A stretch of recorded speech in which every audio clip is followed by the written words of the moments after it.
बिस्मिल्लाहिर्रहमानिर्रहीम। अस्सलामु अलैकुम।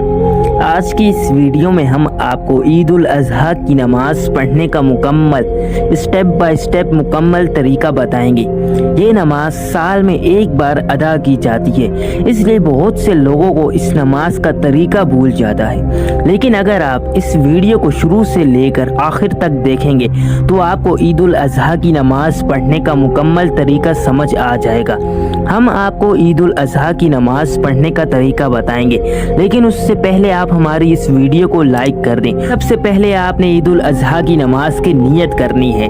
नियत दिल के इरादे को कहते हैं, और अगर आप जुबान से अल्फाज अदा करना चाहें तो आप कर सकते हैं, या दिल में आप इरादा कर लें। ईद उल अज़हा की नमाज की नियत ये है, मैं नियत करता हूँ 2 रकत नमाज ईद उल अज़हा की 6 ज़ायद तकबीरों के साथ वास्ते अल्लाह ताला के पीछे इस इमाम के मुँह मेरा खाना काबा शरीफ की तरफ। फिर आपने अल्लाहु अकबर कह के हाथ बांध लेने हैं और सना पढ़नी है। इमाम साहब भी हाथ बांध कर सना पढ़ेंगे और आपने भी हाथ बांध कर सना पढ़नी है। सना पढ़ने के बाद 3 ज़ायद तकबीरें होंगी।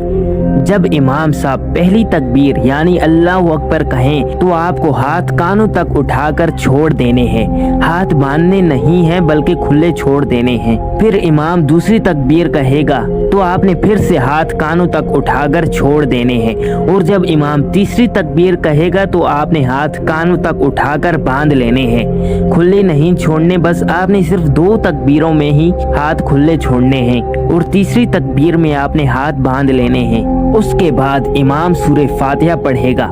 सूरह फातिहा पढ़ने के बाद इमाम किसी और सूरत की किरात करेंगे और फिर रुकू और सजदा करके पहली रकत मुकम्मल हो जाएगी। पहली रकत मुकम्मल होने के बाद दूसरी रकत के लिए उठते ही इमाम किरात करेगा, यानी सूरह फातिहा के बाद कोई और सूरत पढ़ेगा।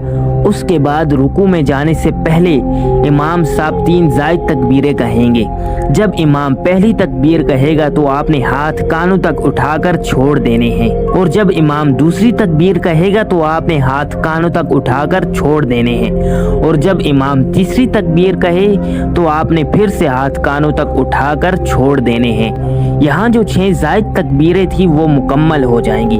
और उसके बाद जब इमाम चौथी मर्तबा अल्लाहु अकबर कहेगा तो आपने बगैर हाथ उठाए अल्लाहु अकबर कह के रुकू में चले जाना है।